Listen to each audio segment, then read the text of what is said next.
सभी परिजनों को मेरा प्रणाम। आशा करती हूँ मेरे सारे ही परिजन स्वस्थ व प्रसन्न होंगे। आज मैं आपको बताने वाली हूँ कि कैसे परम पूज्य गुरुदेव भारत की आज़ादी में अपना सहयोग देते हैं। तो ये बात है 1930 की। 1947 में भारत आज़ाद हुआ और ये बात है उससे 17 साल पहले 1930 की। तो दिसंबर महीने में 1930 में क्या हुआ कि तो भगत सिंह को फांसी की सजा हुई, क्योंकि उनके ऊपर 2 केस लगाए गए थे। एक पुलिस ऑफिसर सैंडर्स की हत्या की थी और दूसरा उन्होंने था कि जो ब्रिटिश असेंबली थी उसमें उन्होंने बम फोड़ दिया था। तो अंग्रेज कहाँ तो हिंदुओं को वहाँ जाने भी नहीं देते थे और वहाँ अंदर घुस के और जो भगत सिंह थे वो उस पर बम फेंकते थे असेंबली के अंदर।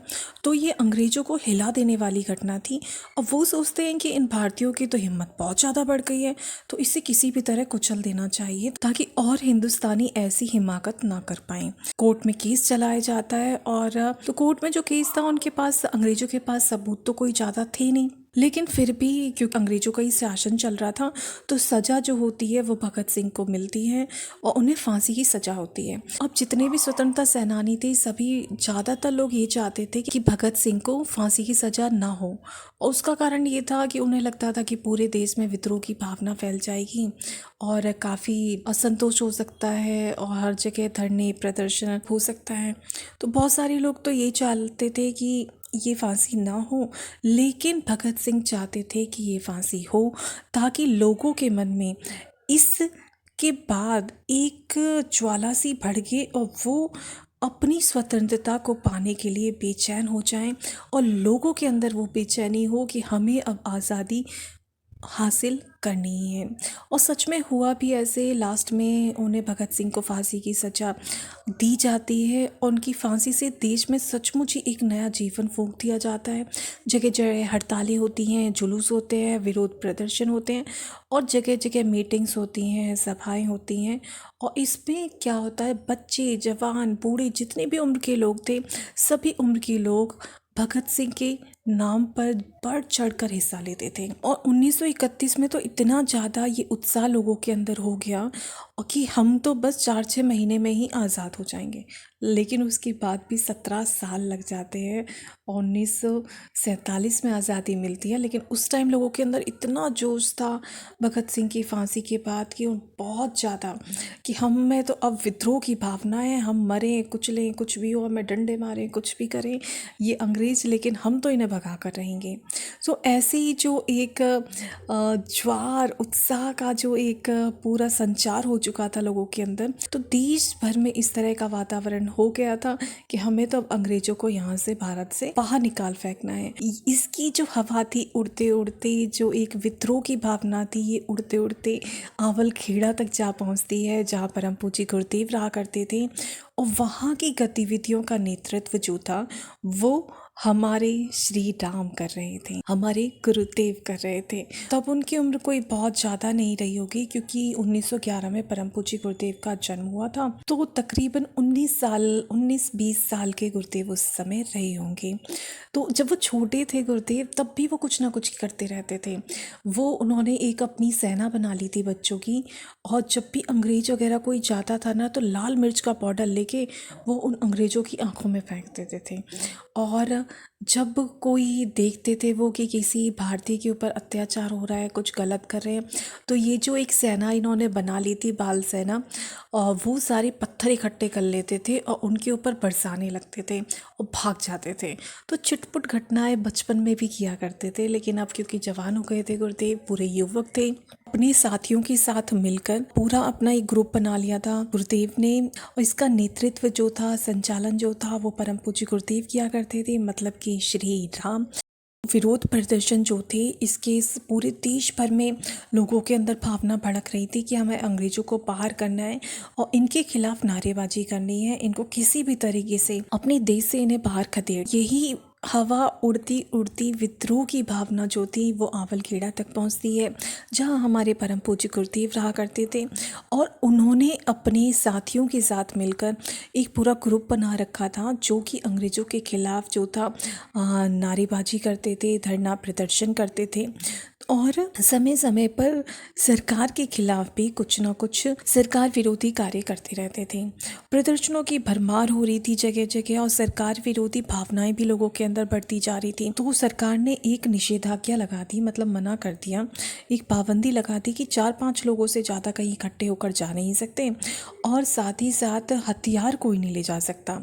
तो पूरे ही देश में इस अंग्रेज सरकार थी उसने लगा दिया था कि 4-5 लोगों से ज़्यादा कहीं भी इकट्ठे नहीं हो सकते, मतलब धरना प्रदर्शन लोग ना कर पाएं और ना ही नारेबाजी कर पाएं। लेकिन लोग ऐसे थे, लोग फिर भी नहीं थमते थे और बड़े बड़े कदम उठाए जाते थे, बड़ी बड़ी निषेधाज्ञा लगाई जाती थी, लेकिन उसका प्रभाव कुछ ज़्यादा दिखाई नहीं देता था। तो ऐसे ही हुआ कि 14 अप्रैल को श्री राम आगरा पहुँचे और उस दिन बेलनगंज में एक सभा होनी थी और यह तय किया गया कि पुलिस सभा नहीं होने देगी। तो गुरुदेव ने कहा कि भाई हम भी सभा में जाएंगे और वो आगरा पहुंचने की तैयारी करते हैं। और अपने साथ जो उनके दोस्त थे गुरुदेव के सहयोग नाथू, गोपी और रामसरन आदि को लेके वो आगरा पहुंच जाते हैं। और जो बेलनगंज चौराहा था वहाँ पे सभा होनी थी, तो सुबह 6 बजे से ही वहाँ पर पुलिस जो थी वो तैनात हो जाती है ताकि कोई आए जाए ना वहाँ पे।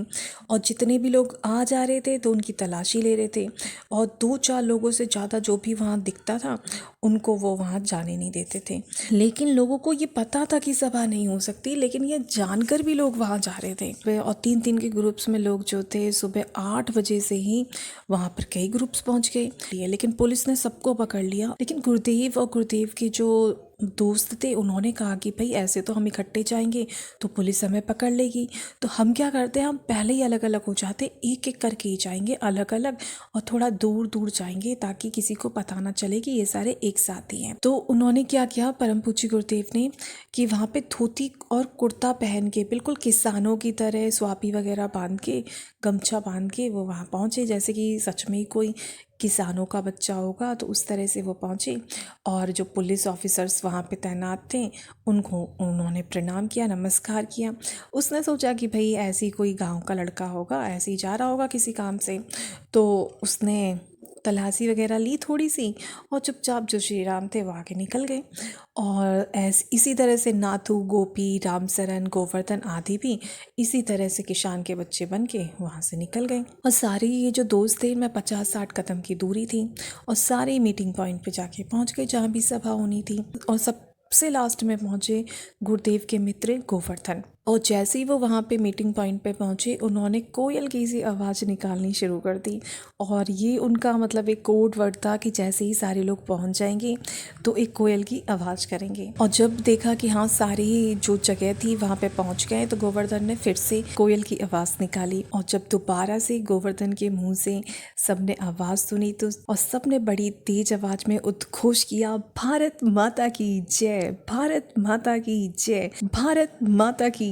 तो पीछे से आवाज़ आती, जय भारत माता की जय, भारत माता की जय।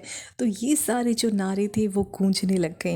होश करते ही 5 युवक दौड़ते हुए चौक पे आ गए और इनकी आवाज़ सुनते ही जितने भी और लोग थे वहाँ पर जमा हुए थे वो सारे साथी भी आ गए और इनकी साथ ही आवाज़ में आवाज़ मिलाते हुए, भारत माता की जय, शहीद भगत सिंह जिंदाबाद, शहीद भगत सिंह जिंदाबाद, भारत माता की जय, ये नारे लगाते दौड़ रहे और दौड़ दौड़ कर ये नारे लगाने लग गए। और जैसे ही पुलिस वालों ने सुना कि अरे ये तो भारत माता की जय के नारे लगा रहे हैं और हम तो इन्हें रोकने के लिए आए थे, ये सारे कहाँ से इकट्ठे हो गए, कहाँ से नारे लगाने लगे।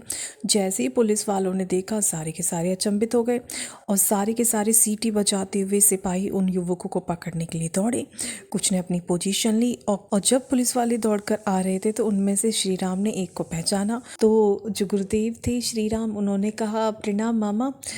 तो वो इंस्पेक्टर सहपाऊ का रहने वाला था। श्री राम के प्रणाम करते ही पहचान गया और डंडा पटक कर बोला, यहाँ क्या करने आए हो? लेकिन गुरुदेव ने थोड़ा मजाकी स्वभाव में बोला, मामा वही करने आए हैं जिसे आप रोकना चाहते हो। और पुलिस वालों ने देखा कि दोनों आपस में बात कर रहे हैं तो थोड़ा की स्वभाव जो और पुलिस वाले थे वो थोड़े ढीले पड़ गए और डंडे वगैरह उन्हें उस टाइम नहीं मारे।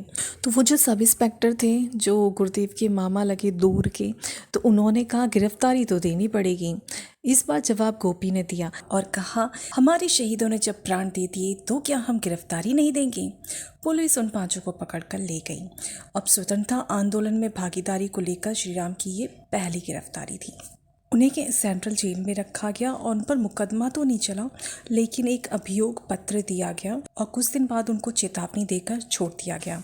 और जेल से छूटकर आए युवक अपने गांव लौटे तो युद्ध जीतकर आए सैनिकों की तरह उनका स्वागत किया गया। और वो लोग भी उनका स्वागत करने आए जो अपने बच्चों को उनकी संगत से दूर रहने के लिए कहते थे और कहते थे इनके साथ मत रहना वरना अंग्रेज पुलिस वाले पकड़ कर ले जाएंगे, और जो अपने बच्चों को रोकते टोकते थे।